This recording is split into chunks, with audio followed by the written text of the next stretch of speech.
하나님은 우리를 그냥 내버려 두지 않으십니다. 내가 나이 먹었으니까 하나님이 그냥 내버려 두시겠다. 그러지 않으세요. 우리를 계속해서 성장시키시는 분이에요. 오늘도 바벨론 왕궁에서도 성장시키시는 분이에요. 바벨론 왕궁에서도. 다니엘 같은 사람을 하나님은 너는 이스라엘에서나 유대에서나 내 수용으로 쓰는 사람이 아니다 라고 말씀하시는 거예요. 너는 범세계적으로 자라야 된다.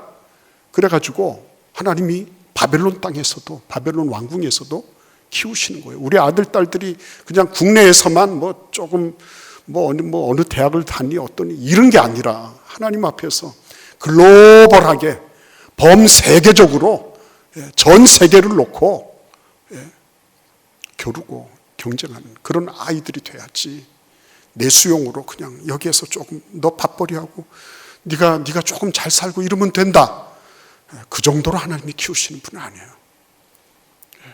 바벨론 왕궁에서도 하나님은 다니엘을 키우고 계셨어요.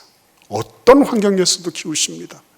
그 사람이 어떤 환경에 있든지 어떤 형편에 있든지 하나님은 그를 양육하고 계신 거예요.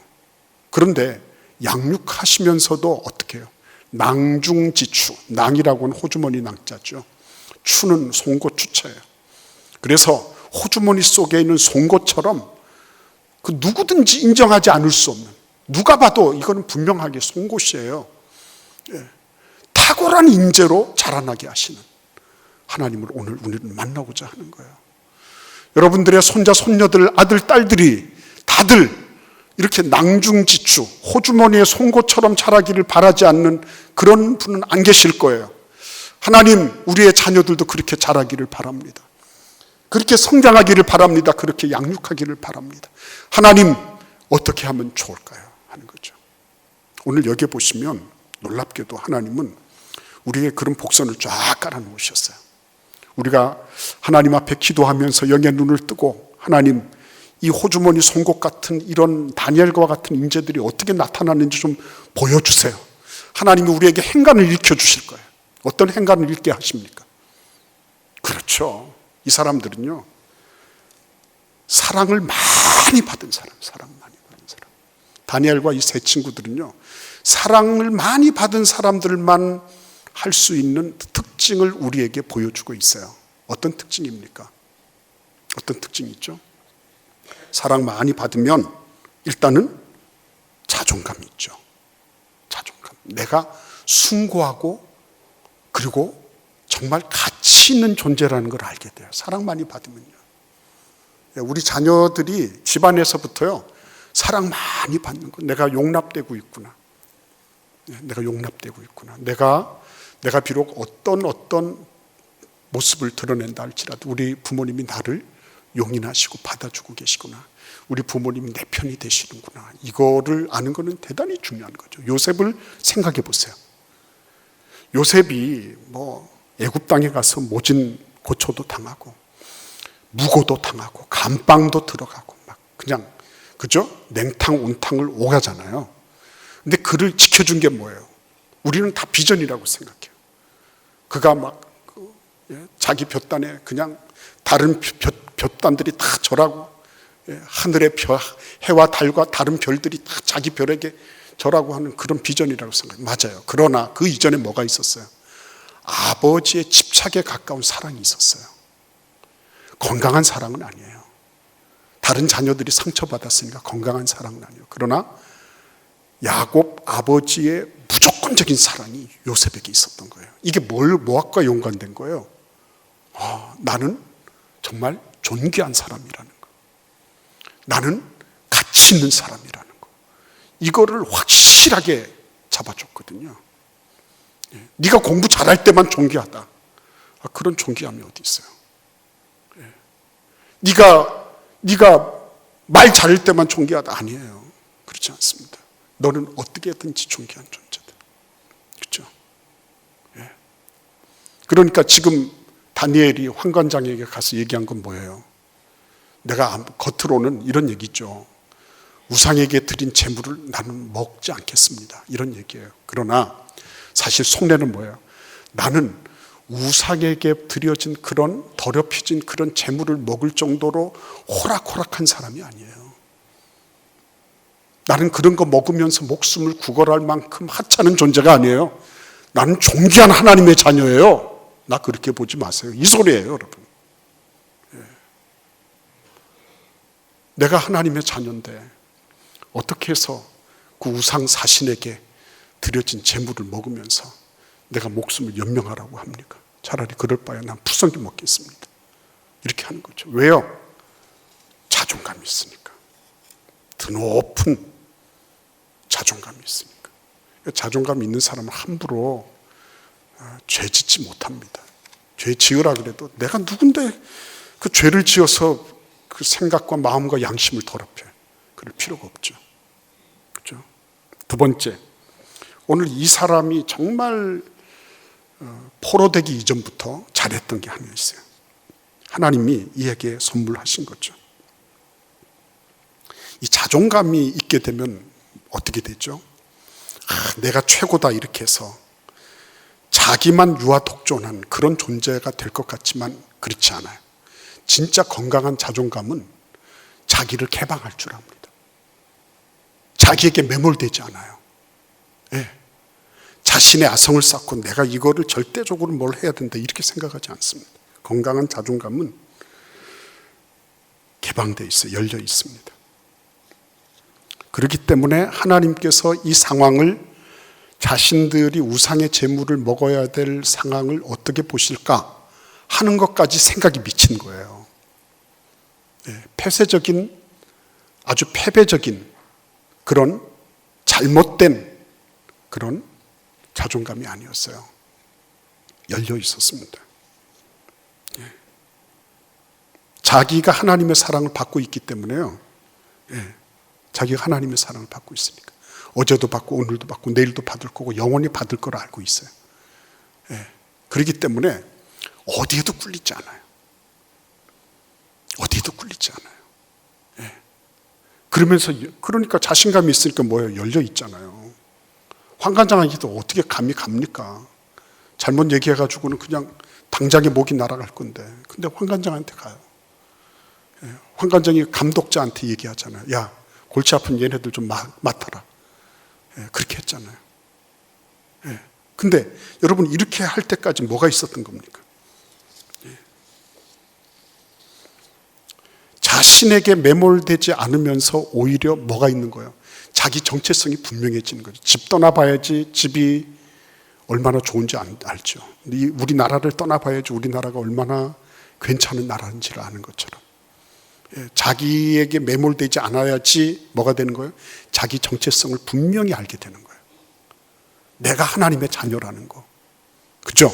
나는 비록 이렇게 포로로 이렇게 잡혀와서 끌려와가지고 바벨론 왕궁에 소위 말하면 로얄 아카데미에 3년 동안 지금 입학이 허락된 그런 존재지만 그럼에도 불구하고 나를 하나님께서 얼마나 존귀하게 여기시는지 그 존귀하게 여기시기 때문에 뭐가 있는 여유가 있죠.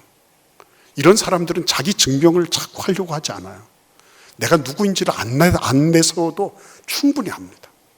내가 내 안에서부터 하나님의 사랑을 받고 그리고 내 안에서부터 충만하기 때문에 이런 사람들이 어디 환관장한테 가서 자기가 얼마나 힘이 센지 내가 얼마나 대단한 존재인지 이런 거를 과시할 이유도 없고 할 필요도 없는 거예요. 지금 여기 가서 얘기하는 거는 말 그대로 이 사람이 자기 과시를 위해서 자기 존재 증명을 위해서 하는 게 아니라 하나님 앞에서 내가 자기 정체성을 분명히 확고하게 하기 위한 그런 발버둥이에요. 그러니까 여러분 이게 하나님으로부터 받은 사랑이 충만하고 자존감 높은 사람들은 열려 있다 그랬잖아요. 다 열려 있습니다. 환관장에게도 열려 있고 감독자에게도 열려 있고 다 열려 있어요. 그러나 열려 있기 때문에 오히려 자기 정체감을 더 분명히 갖는 거예요. 자기의 원래 소속이 뭔지, 내가 뭐 하는 존재인지, 어떻게 살아야 되는지 여기에 대해서 분명히 알고 있는 거예요. 그러니까 여러분 이게 분명하지 못한 사람들은 어떤 일들이 발생하느냐, 자꾸 자기에게 집착하죠. 자기에게 집착하면 할수록 스스로 자기를 증명해야 될 부담이 늘어납니다. 내가 어떤 존재인데 남들이 안 알아줘. 남들의 인정을 받기 위해서 더 발버둥쳐. 그런데 내가 더 노력하면 노력할수록 더 수렁으로 빠져. 더 힘들어져. 자기도 힘들고 주변에 있는 모든 사람들이 다 힘들어져. 근데 바벨론에 끌려간 이 사람들은 그러지 않았어요. 자기 정체가 무엇인지를 분명히 알기 때문에 그들은 황관장을 대하건 감독자를 대하건 바벨론 왕궁을 대하건 열려있고, 그러면서도 자기 정체를 지키는데 조금도 어려움이 없었다고 하는 것입니다. 참 감사한 일이죠. 이 다니엘과 세 친구들이 이런 반듯한 정체감을 가질 수 있다는 것은 큰 축복이죠. 우리도 세상이 얼마나 우리를 위협해요. 너 그렇게 하다가 죽는다. 그렇게 하다가 너 네 식대로, 네 신앙대로 네가 산다고 하면 그러면은 얼마 오래 가지 못할 거야. 으름장도 놓고 위협도 하잖아요. 그죠? 근데 여러분, 그런 상황 속에서 하나님으로부터 받은 그런 사랑과 은혜를 알고 있다. 그리고 그것에 대해서 내가 제대로 반응하고 있다. 이렇게 되면 자기 정체감이 더 확고해지고, 자기 정체감이 더 확고해지기 때문에 뭘 할 수 있는 거예요? 나가서 얘기하는 거죠. 나는 이렇습니다. 자기 표명을 할 수 있는 거예요. 자기가 지금 가고 있는 그 길에 대해서 정당하게 표명하고 표현할 수 있는 거예요. 겸손하지만 비굴하지 않아요. 이런 사람들이. 자기의 분명한 정체가 있지만 열려 있어요. 열려 있습니다. 그러니까 여러분, 이런 사람들을 하나님이 사용하시는 거잖아요. 그리고 세상도 이 사람을 함부로 내치지 못했어요. 그 굴러온 돌이잖아요. 포로지 않습니까?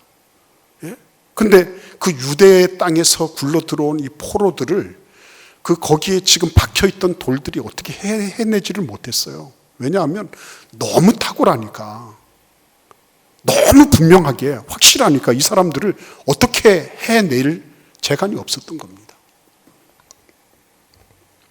이 다니엘과 세 친구들이 사실은 자기를 감독하는 사람들, 자기들 위해서 감시하는 사람들이에요.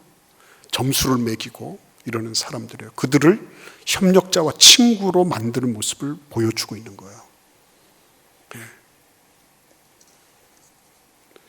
여러분, 이런 부분들은 타협을 한 것입니까?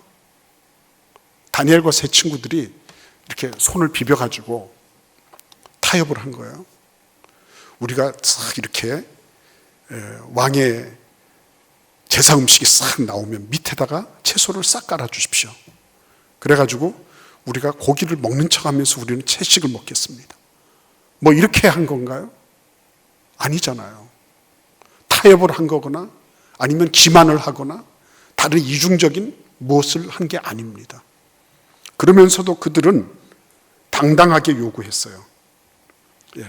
그리고 자기의 감독관에게는 열흘 동안 우리가 채식을 먹어보고 그 다음에 봅시다. 수정 제안을 했어요.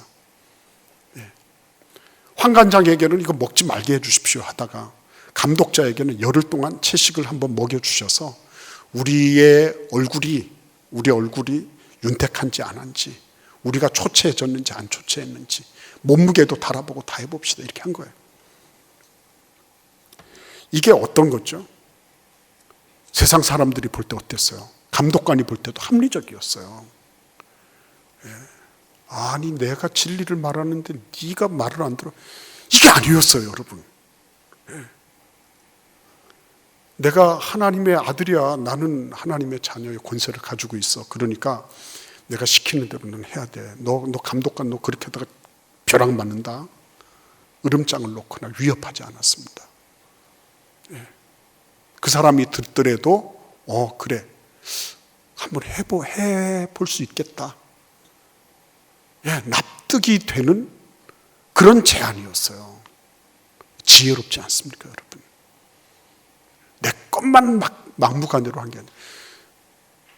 그러니까 여러분, 그러면 목사님 뭐 합리적으로 하려면 진리로 살아야 되는데 진리는 타협이 없는 거 아닙니까? 진리는 직진하는 거 아닙니까? 맞아요, 여러분. 근데 그건 하나만 알고 둘을 모르는 거죠. 직진하시는 하나님, 그 진리의 하나님이 자비의 하나님, 사랑의 하나님이라는 건 모르는 거예요. 진리는 사랑과 함께할 때만 진리인 거예요. 저는 진리를 말하면서 비진리적인 욕설도 하고 그런 언어를 쓰는 그런 분들을 보면서 저거는 진리인 것 같지만 진리가 아니겠다 싶은 거예요. 진리는 표현 방법도 진리인 겁니다. 과정도 진리인 거예요. 과정을 위해서, 결과를 위해서 과정을 굽히거나 이렇게 하지 않아요. 이 사람들은 직진했습니다. 그러나 뭘 한 거예요? 황관장이나 박수 그 감독관이 이러다가 내 목 떨어져 이렇게 하는 거를 어떻게 하는 거예요? 그 부분을 본 거죠. 그 부분을. 우리는 유대 민족으로서 그런 우상제물을 안 먹습니다. 까짓거 살리면 살리고 죽이면 죽이고 당신도 알아서 하시오 이렇게 하지 않았어요. 하나님은 진리의 하나님이셨지만 당신의 아들을 죄진 인간을 위해서 내놓으실 정도로 자비와 긍휼의 하나님이셨다. 다니엘과 그 세 친구는 진리를 지키면서 동시에 황관장과 감독자도 지켜준 의롭고도 자비로운 그런 진리의 사람이었어요. 저는 너무너무 감사했습니다. 우리가 그냥 직진만 해라 그러면은 부담이 딱 될 거예요. 근데 직진하지만 그 직진 안에 뭐가 들어있는 거예요? 곡선이 들어있는 거예요. 하나님의 진리 안에는 곡선이 들어있더라고요. 하나님의 진리에 의하면 그 현장에서 가늠하다가 잡힌 그 여인은 돌탕 맞아서 죽어야 돼요. 그 직진의 결과예요. 근데 예수님은 땅바닥에 글을 쓰시면서 곡선을 만드시더라고요. 하나님의 직선에는 곡선도 있더라.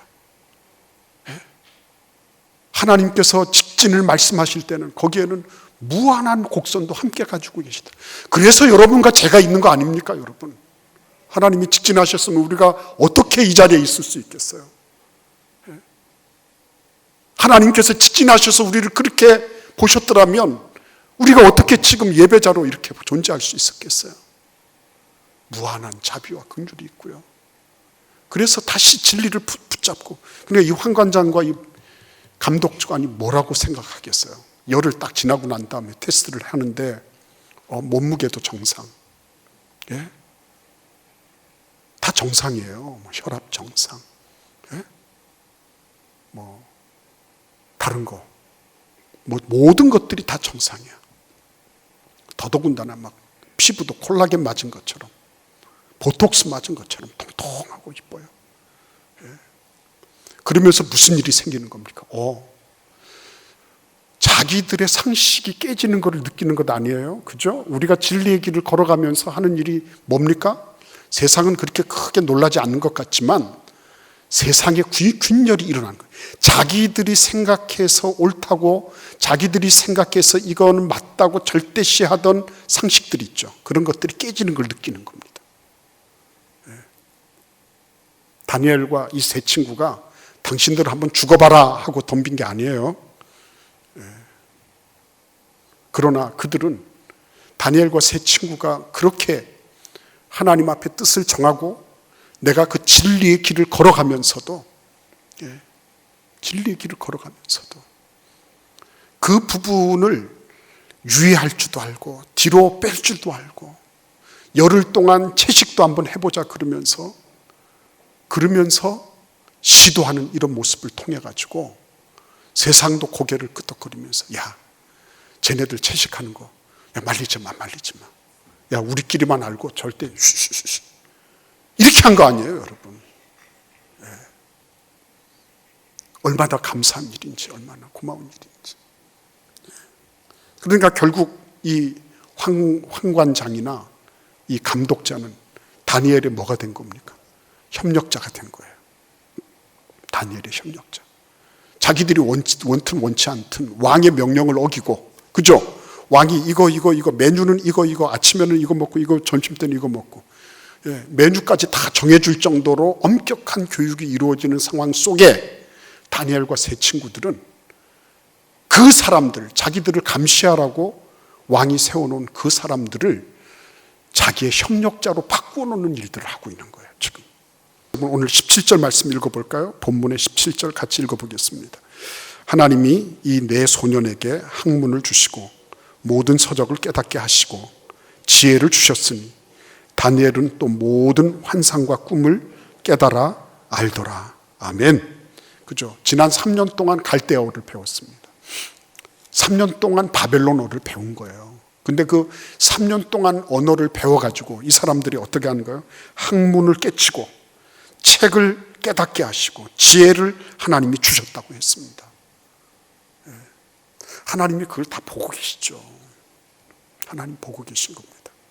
어떻게 하나 보고 계신 거예요, 여러분. 하나님이 그들이 자신의 그 고결함, 하나님이 자신들에게 주신 그 하나님의 백성으로서의 정체성, 이걸 지키기 위해서 발부둥치는 모습을 보신 거예요. 그래, 내가 도와줄게. 하나님이 지혜를 주시고 그들을 세우십니다.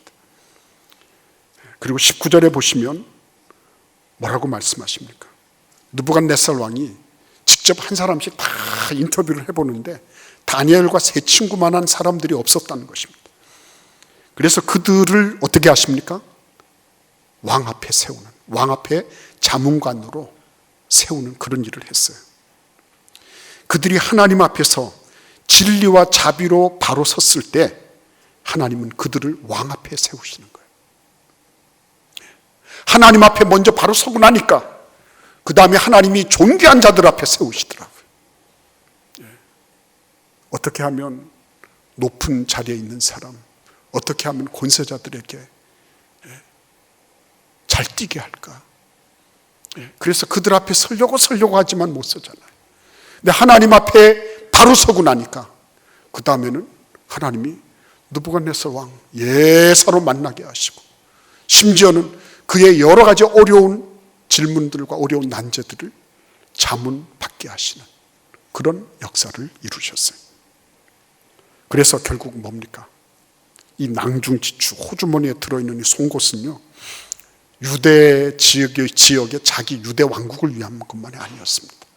하나님은 온 세상을 위하여, 바벨론 제국하에 있는 온 세상을 위하여 이 다니엘을 사용하시는 모습을 우리에게 보여주고 계신 거예요. 여러분, 우리는 진리가 가지고 있는 그 큰 범주를 알아야 됩니다. 진리는 어느 한쪽에서만의 진리가 아니에요. 교회 안에서만의 진리가 아니에요. 우리가 생각하는 신앙만의 진리가 아니에요.